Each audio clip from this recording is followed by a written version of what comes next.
सबसे पहले विपक्ष के पास मुख्यमंत्री ही नहीं है। मात्र 4 लोग हैं जो कि सरकार चला रहे हैं। ये बिहार की सारी जनता जान रही है। सरकार का योजना जो है चल रहा है, कहीं पानी नहीं है तो कहीं बिजली नहीं है, इस तरीके से है सर।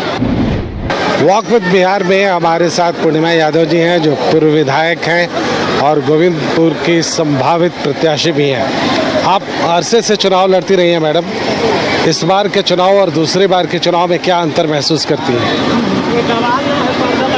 इस बार के चुनाव देखिए, हम तो मान के चल रहे हैं कि 2005 का जो चुनाव हमने जीता था, बस उसी चुनाव को आज हमको फिर से जीतना है। 2005 ही वाला चुनाव है जो कि हम चाहते हैं कि पूरे ज़िले में नेताजी ने जैसे कहा है कि 5 सीट का चुनाव वो लड़ेंगे और जीतेंगे, जीत कर दिखाएंगे। तो हम समझ रहे हैं कि 2005 वाला ही चुनाव है।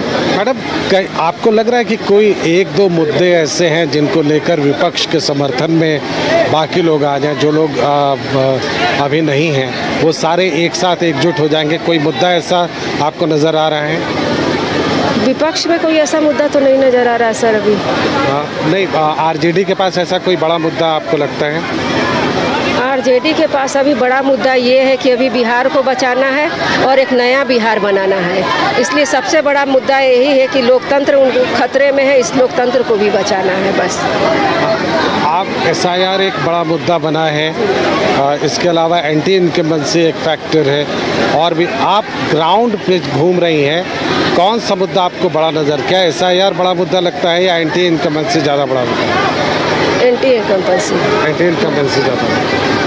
तो अभी जबकि कई सारी योजनाएं मुख्यमंत्री ने स्टार्ट की हैं, क्या आपको लगता है विपक्ष के पास इतने धारदार हथियार हैं कि उन मुद्दों को काट सके? विपक्ष के पास कोई धारदार हथियार नहीं है। सबसे पहले विपक्ष के पास मुख्यमंत्री ही नहीं है, तो हर हथियार की बात आप कहाँ से करते हैं? मात्र 4 लोग हैं जो कि सरकार चला रहे हैं। ये बिहार की सारी जनता जान रही है।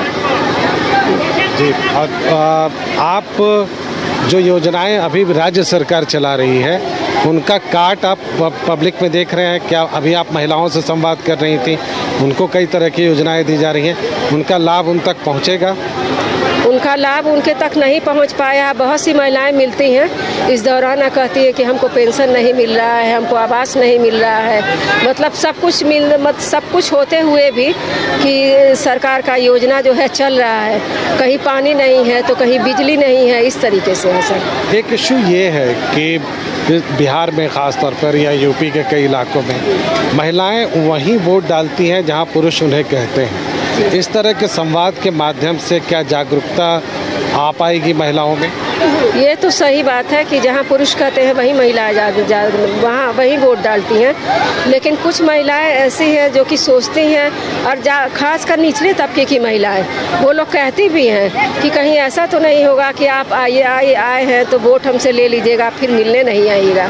तो हमने उनसे कहा कि नहीं माताजी, ऐसी बात नहीं है, हम आज भी आए हैं आपके पास, उसके बाद भी हम आएंगे, समझे ना? तो इस किस्म से बात है। क्या ये एक चुनौती है इस इलाके में कि इसके पहले भी आरजेडी के विधायक थे, आप भी आरजेडी प्रत्याशी के बतौर ही आएंगी, संभावितों में आप सबसे आगे हैं, तो क्या ये चुनौती आपके सामने रहेगी कि लोग उनके कामकाज का हिसाब आपसे मांगने लगे? नहीं, चुनौती ऐसी नहीं है, क्योंकि अपने 5 वर्ष के कार्यकाल में मैंने इतना कुछ किया है कि ये तो आप हमसे नहीं पूछिए, यहाँ की जनता से पूछिए, वही लोग बताएंगे। और जिन्होंने नहीं किया है उनसे भी पूछ लीजिए आप कि क्या नहीं किया है। बिहार में जात पात की राजनीति को बहुत महत्व दिया जाता है, क्या आप उस समीकरण को साध रही हैं या आपको लगता है कि इस बार का चुनाव जात पात के उन तमाम सीमाओं को लांघ कर कुछ अलग संदेश देगा? चुनाव में, बिहार के चुनाव में जात पात तो बहुत चलता है, लेकिन यहाँ के नेता जो है, सर्वमान्य नेता जो है कौशल यादव, वो जात पात की राजनीति नहीं करते।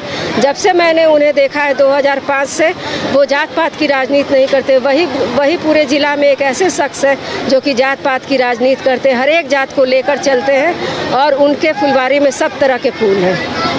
बहुत बहुत धन्यवाद, और हम आगे भी आपको इसी तरह से कवरेज करेंगे।